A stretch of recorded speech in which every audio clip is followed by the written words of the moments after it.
Joining me now here on Wisconsin Prep Hockey is the head coach of the Cap City Cougars, Jeff Thornton. And Jeff, what a game today against the Fond du Lac Warbirds, a 3-2 overtime win.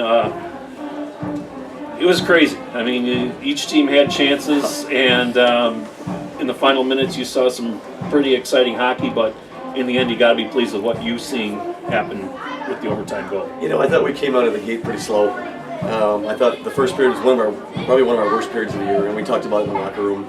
The girls were a little tight, gripping the stick a little tight, not moving the puck.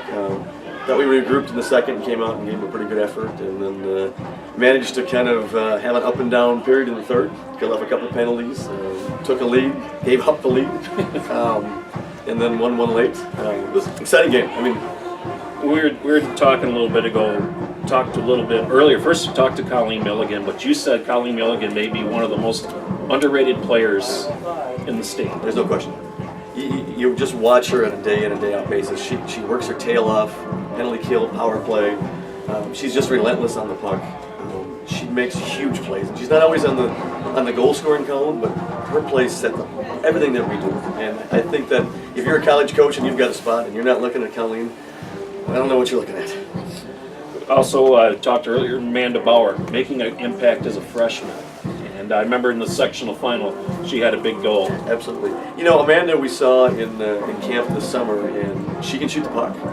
We put her on a line with two girls that can really move the puck, and she has a knack to finish, and she's got some big goals for us this year, including one to get us here. Also, we talked a little about Zephyrin Jagger with her overtime game winner.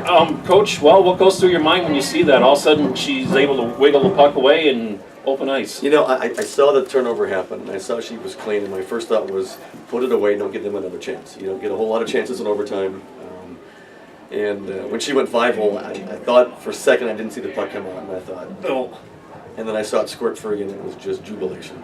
Well, even talking to her, she had a lot of respect for the goalie for Fond du Lac. These are two kids that know each other, and she knew how good she was, and was kind of almost apologetic for scoring a goal. You know, and if you know Zephyr, or Z as we call her, she's a good kid, and she felt for the goaltender. I mean, can you imagine being her or her parents or her family at this point? I mean, she's played her heart out to get them here. Somebody has to go home, and just to see the genuine tears, and it's hard. It's hard.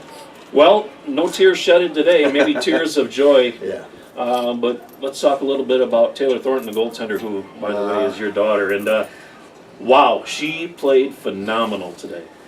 Taylor's had kind of a rough year. Diagnosed with diabetes early in the year. She really struggled to find the puck the first month of the season. Glasses were changing on a daily basis. She didn't have the senior year that she wanted. But we talked about that, and it's like, things happen for a reason. I said, would you rather win an award as a second team goaltender or win a state tournament? And she's got that chance. She continues to work. She's very quiet. You will probably not get her on an interview. We'll try. She's had like I said, a tough year, but big games, she just has a kind of a quiet calmness about her that helps her team. She doesn't look rattled. No. And we talked about that, and my son was the goaltender, and she saw him kind of go through the ups and downs and what it means to be a high school goaltender, and she just has really learned to flush a bad goal. And it's a big skill. Well, she's going to be challenged tomorrow. Oh, yeah. Yes, she will. The ECA Stars, and what do you see with them? They were my pick to win it at the beginning of the year. I had them ranked number 1 from day one. Did you imagine you'd be playing them, though? I didn't. If you'd asked me 6 weeks ago if we were going to be playing here at all, I would have said no. My speech last night at the girls' banquet, I was very honest.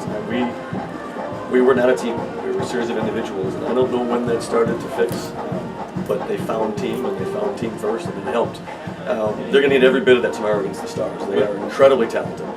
When I was talking to them earlier, they felt like maybe in that Black River Falls game, the adversity you talked about late in the game, all of a sudden being able to get through that, maybe a situation like that, you beat the number 2 seed on their rank, then you go and you beat the number 1 seed on neutral rink, and all of a sudden things start to come together, and then all of a sudden they got a little bit of a little sense of, we're a group, let's do it together. One of our key words this season, coaches always have goals for the team. Yes. Our goal for the team as coaches this year was believe.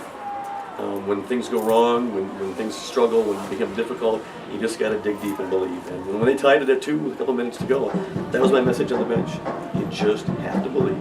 Do your job, go to work and believe, and good things happen. You know, tomorrow, win or lose, if you work hard, that's all you can ever ask for. No regrets. No regrets. Just No. leave it all on the ice. Absolutely right. Guest has been Jeff Thornton, the head coach of the Cap City Cougars. Jeff, congratulations on a great Thank you very much. season. Appreciate that. And best of luck tomorrow. Thank you very much. Okay.